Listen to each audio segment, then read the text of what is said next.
You'll never understand. His daughter said, I never know my dad never prayed. I walked in there and I looked down. I got talking to him. And I looked, I said, sir, amen, you may not know me. Amen. He looked at me and shook his head. Amen. He thought somebody, I don't know who it was. Amen. I said, but I come to talk to you. And he said, I won't talk to nobody. I need to see somebody else. I said, who you want to see? He named this man's name. I asked his daughter and his wife, I said, who is he? He said, that man's been dead for years. But I looked up and I said, God, would you let me be that man right now? Amen. Let me talk to him as this man would talk to him. And that man was a good friend of his, went to the Baptist church every year, many, I don't know how long who he was. And so somebody said, you shouldn't have did that. Amen. I looked down at him. I said, all right, go ahead and talk. Didn't say what that man's name was. Talk to him. As he talked, I talked. He asked me how his farm was doing. And I looked at his wife, and his wife said, oh, yeah. He had a beautiful farm, didn't he? I let his wife answer because she knows the details. But when it come down to it, I said, hey, I come here to talk to you today. Amen. To get saved. He said, get saved. Yeah, you know, when you went to church and they prayed, and he said, oh, and when you talk to Jesus, I said, thank God we just broke through. Amen. God didn't wipe away, amen, that sickness, but he let me get right down to his heart and took a man from years ago that he knows my name, and all at once the last time I seen him, I walked in and I started to walk back out. He said, hey, Reverend, and he called me that man's name. I walked in and said, yeah, ain't you going to pray before we leave? Whoa! Yeah. So his son-in-law, he was standing there, and I looked over at him. I said, you're going to have to do the talking here. I looked over and I said, what do you mean you want me to pray? He said, well, the other day you wanted me to talk to Jesus, and I did, and I feel like that I'm all right. And that's the first time in the history of that man's life they ever heard him say this. His son-in-law got crying. Finally, his daughter, amen, the wife come in, and we was all crying. And he looked over and he said, Dad, it just said he's ready to go and made a commitment with God. And all at once I shook his hand, and I told him, I said, hey, I got to go on a little trip now, and I'll be back to see you. But before I ever could get back, eternity called him. Amen. And I went to the funeral. Amen. They want me to tell what it took place. But the thing about it, see, God don't throw you away. Hey, if he can talk to a mule, he can break the avenues of a sickness and get to a heart. Oh, yeah. Come on. Preacher, I need Jesus. I need Jesus. Mike was a hard man, but he felt like the last letter that his dad gave me. Mike had wrote all these boys. He had 2 or 3 boys, and his wife and a daughter. Wrote him a letter. And he said, Preacher, you was the only one that showed me interest. Oh, God. There was one time when folks put everything aside, when they know somebody was struggling and having problems, they showed them interest to try to keep them from going to hell. Now they just spit on the floor and rub them in the mud. That's good enough for them. See, it ain't good enough for nobody. No matter what shape or form it comes in. Hallelujah. Amen. Somebody said, can God save this one? God save that? God save this? Amen. Let me tell you, God saved you. If he can save you, he can save to the uttermost. Mike died 3 years in prison. 3 years in prison. The sad part about it, he was an older man, way up in his 60s. He drank real heavy and got in trouble. What he got in trouble for, he was blamed for some things that he didn't do. Later on, evidence come out on him, or come out on him. And the individual that, amen, he told all the story, amen, come above the clouds and said, Mike didn't do that. I knowed I was in trouble. And I knowed of an old drunk downtown I could blame it on. I know an old drunk I could blame it on. I went to his wife and children. I said, don't you dare even get a hard feelings. And that individual fell in the face, come to their house and fell, and I'm sorry. They told us that Mike would have probably died no matter what, when everything inside of him was eaten away. It so happened he was in jail, in prison. But he sent some letters. And he told me, he said, you do my funeral. And the pastor, where a lot of them went to church at, I told him, I said, you've been this family's pastor, and I'll never get in the front. I'll never, ever. Amen. Brother Wells, amen. I'll never get in front of him. Hallelujah. What I'm saying, he's the one that God put in charge. I'm behind him. Amen. My little grandson was even trying to pat your head a while ago. He's going to pat your head. And I won't tell you, I ain't going to preach long. I opened those letters up, and I still have them. And I read every one. And every one of them letters, his boy, he said to one boy, he said, I knowed I wasn't a good daddy. I know my life wasn't where you could have called me a dad. Listen, I write you them few words to ask you now. Would you forgive me for what I've done to hurt you? And he broke down and he got bawling and squalling. I opened the one to his daughter. I can't think of her name right off. Amen. But anyway, it was, and she said, he said to my beloved daughter, said, you was there for me. Teresa's her name. Said, Teresa, you was there for me. You helped me up when I fell in the mud. You gave me a hand when nobody else would. When they kicked the dirt on me. When the district attorney looked at you and said, and then they looked and said, you're guilty. The district attorney was an alcoholic himself. And that man, the people's pastor walked up to the judge and said to the judge, I got one thing to say. He said, you're free to say it. He said, you're throwing a man in jail that he don't even know what he did. But you've got somebody saying he's guilty and got more records against him. Amen. Of being an alcoholic. It was election time and things was going on in that little old town. But he said, Teresa. Your name's Teresa. Amen. Said, would you forgive me, old man? Said, I'd drink the money away.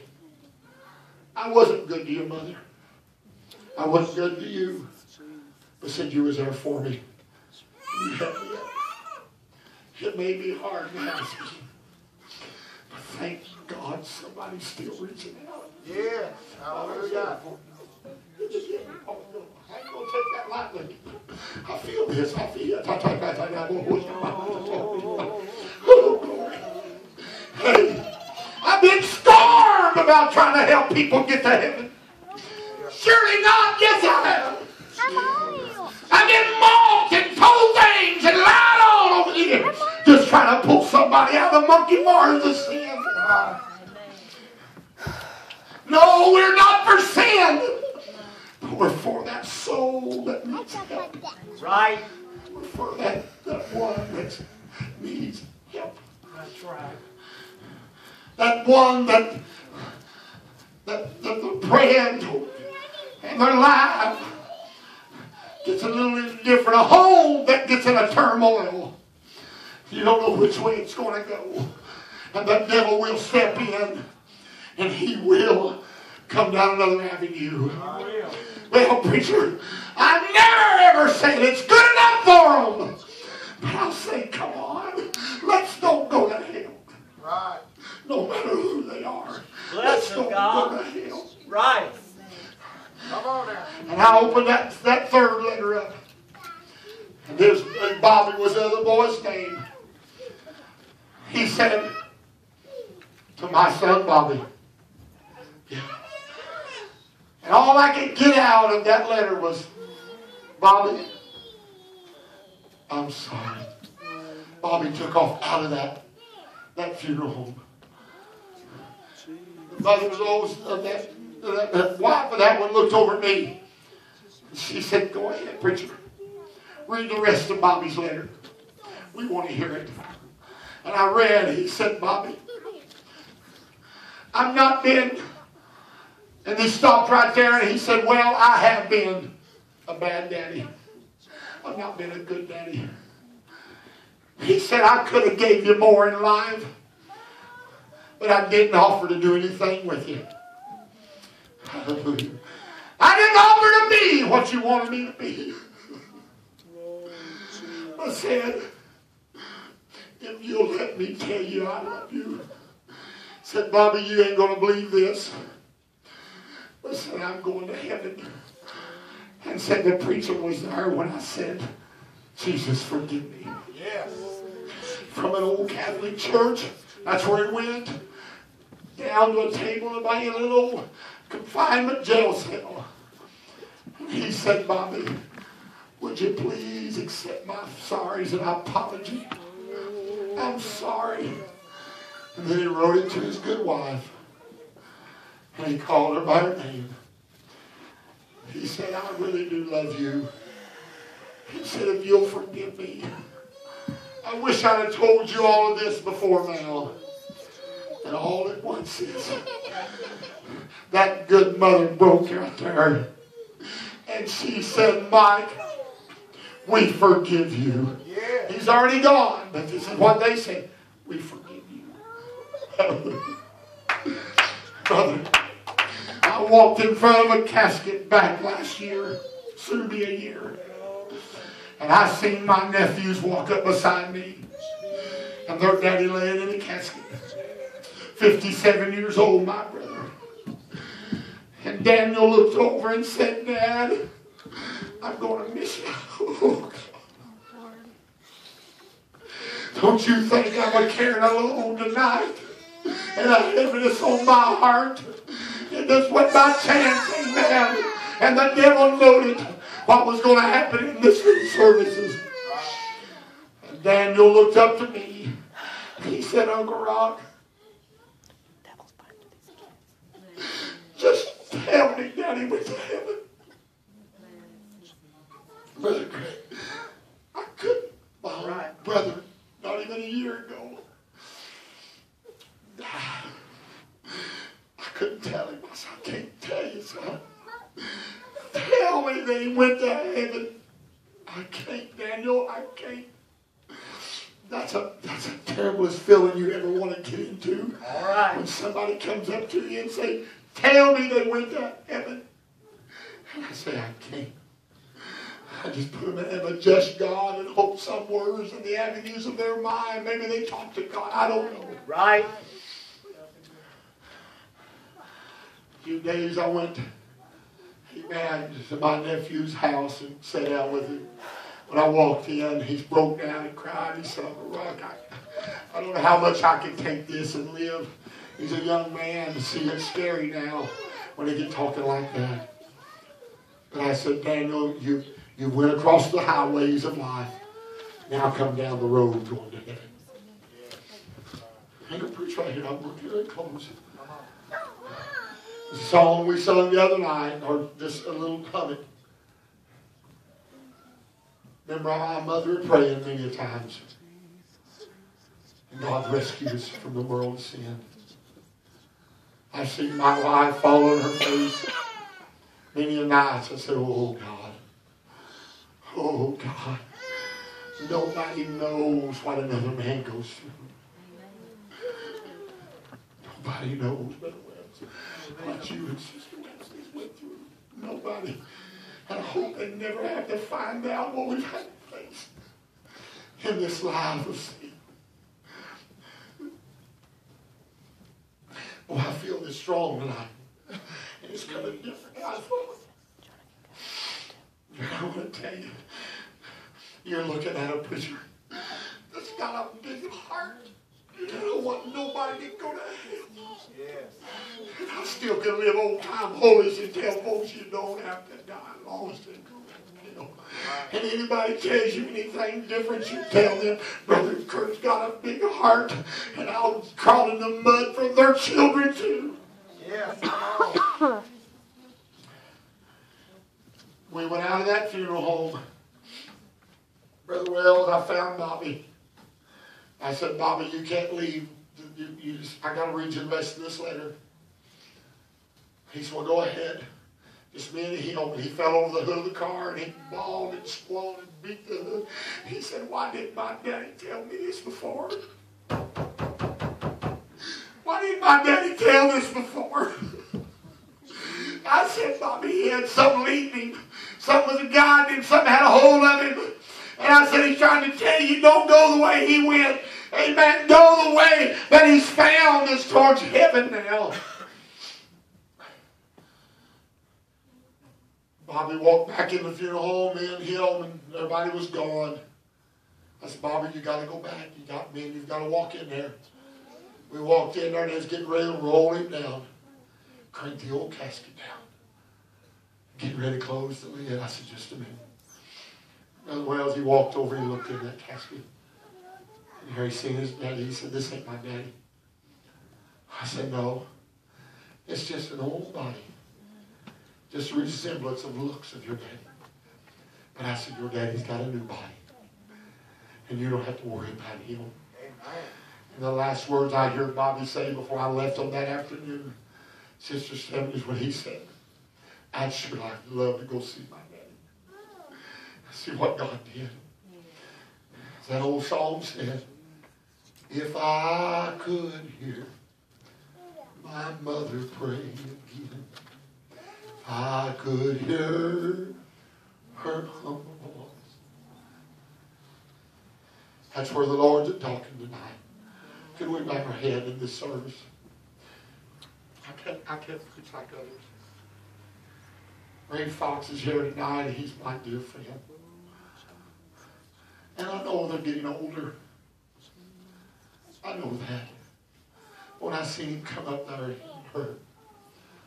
I said, well, there's Brother Fox. And I was glad when he said, I heard you was here, and I want to come to you. Thank you. I needed that. But God's talking to somebody in this service. Somebody in this service. If God can just talk to you, would you let him? I'd say, I'm tired of running. I'm tired of shutting the door and never. I'm just tired of this life. I'd sure like to be happy before it's too late. If you're here and don't know the Lord, whosoever. Hey, God's talking to folks right here in this service. Right now, about 9:15, God's dealing with somebody in this service. While your little heart's broken, he's telling you, good mother, the Lord like to be your friend. The Lord like to come on you. The Lord wants to be her friend. Sisters, this is what it's about.